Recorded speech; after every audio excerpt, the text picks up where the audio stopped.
All right, let's jump right in. What if I told you that everything you think you know about the Hindu caste system might be wrong?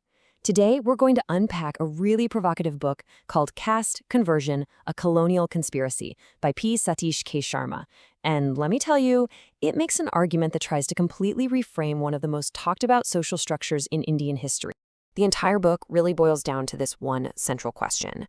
What if the Hindu caste system, as we understand it today, isn't some ancient, thousands of years old tradition? What if it was, well, invented? And what if that invention happened a lot more recently than you think, and for a very, very specific reason? And boom, that brings us to the author's central, and I mean explosive, claim. He writes, quote, "The ancient Hindu caste system was in fact created and first deployed by Christianist missionaries on the 4th January 1844. Now, that's not just a bold statement, is it? He gives a specific date. The author is really trying to completely upend the conventional story here. So, you're probably wondering, how on earth could anyone make such a radical claim? Well, to get our heads around it, we're going to follow the author's argument step by step. We'll start with this idea of a colonial conspiracy, then we'll unpack his really crucial distinction between caste and Varna. From there, we'll look at the historical evidence he presents, see how he connects it all to today, and finally, we'll check out his final appeal. Okay, first up, the colonial conspiracy. According to the author, this is really where the whole story begins. So the book's big idea is this. The very concept of caste wasn't an organic, homegrown Hindu structure.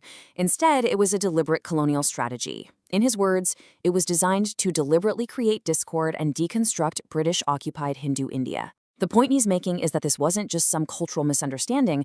No, he's arguing it was an intentional weapon of division, specifically designed to make Hindu society vulnerable to Christian conversion. Now, for this entire argument to even make sense, the author insists we have to get our definitions right. He draws a really sharp, clear line between the European word caste and the original Sanskrit concepts of Varna and Jati. And this slide really lays out the two sides of the coin he's presenting. On the left, you've got caste. He says it's rigid, hierarchical, hereditary, something you're just born into. But on the right, you have Varna and Jati, which he presents as something way more fluid and organic. He argues Varna is about your natural aptitude, what you're good at, and Jati is more about your occupation or your professional guild. So the key difference for him is choice versus confinement. He's saying they're not just different, they're fundamentally opposite ideas. And to really paint a picture of this pre-colonial ideal, the author brings in this quote from the philosopher Sri Aurobindo. It describes a society that's organized around a person's duty and their natural talents. In this vision, it's not about a hierarchy of who's better by birth, but about a kind of harmony of different respected roles. This is the world he argues existed before the rigid, imposed system of caste came along. Okay, so if caste was an invention, where's the proof? How does the author claim it was actually manufactured? This next part is all about the historical evidence he puts on the table to back up his thesis. The author lays out a few key moments, kind of like breadcrumbs in history. He says it all starts in 1844, when a Reverend Joseph Roberts calls India's social guilds the great barrier to Christian conversion. So there's the alleged motive. Then, fast forward to 1871. The British bring in the Criminal Tribes Act, which the author says literally labeled whole communities as guilty at birth, basically creating a new marginalized class out of thin air. And then, the final piece he presents is this stunning admission from a British census superintendent in 1911, who straight up wrote, "We are largely responsible for the system we deplore." The author connects these dots to argue it was all a deliberate, systematic process. And here it is. This is the source document the author really zeroes in on. It's from that 1844 address by Reverend Joseph Roberts. And you can see the key phrase right there, clear as day. Caste is the great barrier in India betwixt the pagans and Christ. For the author, this is the smoking gun. This is the explicit statement of intent. The goal, he argues, wasn't to understand Indian society. It was to break down the one thing that was getting in the way of conversions. Now, this line of thinking leads to what is honestly one of the most jaw-dropping claims in the whole book, that the entire category of the untouchable was a direct product of British law, specifically that Criminal Tribes Act of 1871. His argument is that by labeling whole groups of people as criminal by birth, the law basically created a new, permanently marginalized class from scratch. Just think about that for a second. In this view, this isn't some ancient flaw in Hindu society, but a recent, man-made, legislated one. And this political cartoon from back then, it perfectly captures the power dynamic the author is talking about. It shows the absolute, unquestioned authority of the colonial power, an authority, he argues, that was absolutely necessary to forcibly re-engineer an entire society and impose the very system they would later turn around and condemn. Okay, so you might be thinking, that's all 19th century history. What does it have to do with today? Well, the author draws a straight, unbroken line from these historical events right into the 21st century. He actually frames the continuation of caste as a modern-day hate crime. Because for the author, this colonial project isn't some dusty old artifact in a museum. He argues it's a living, breathing system that's being actively kept alive today. And that idea, that the past isn't even past, is the critical bridge that takes his story into the modern world.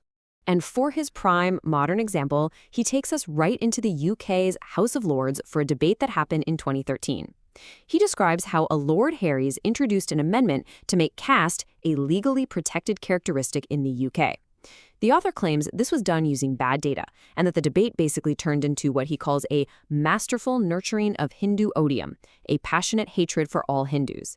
He says other lords piled on, unfairly linking caste to Hindu scriptures and continuing what he sees as a long tradition of colonial-era attacks. So, after laying all of this out, what's the solution? What's the author's endgame here? We now get to his final appeal, which isn't about reform at all. It's about something he calls dissolving consciousness.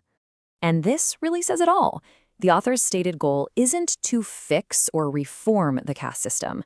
Not at all. His objective, in his own words, is to erase the colonial concept of caste from consciousness altogether. He believes that the moment you write it into law, you're not dismantling it, you're actually preserving and sustaining the colonial invention. To kind of summarize the timeless divide and rule playbook that he sees at work, the author uses a framework he attributes to Dr. Jordan B. Peterson. The steps are simple, right? You identify winners and losers, you claim the losers are oppressed, then you team up with them to grab the moral high ground and attack your new enemy. The author presents this as the exact strategy that was used to create and cement the idea of caste in the first place.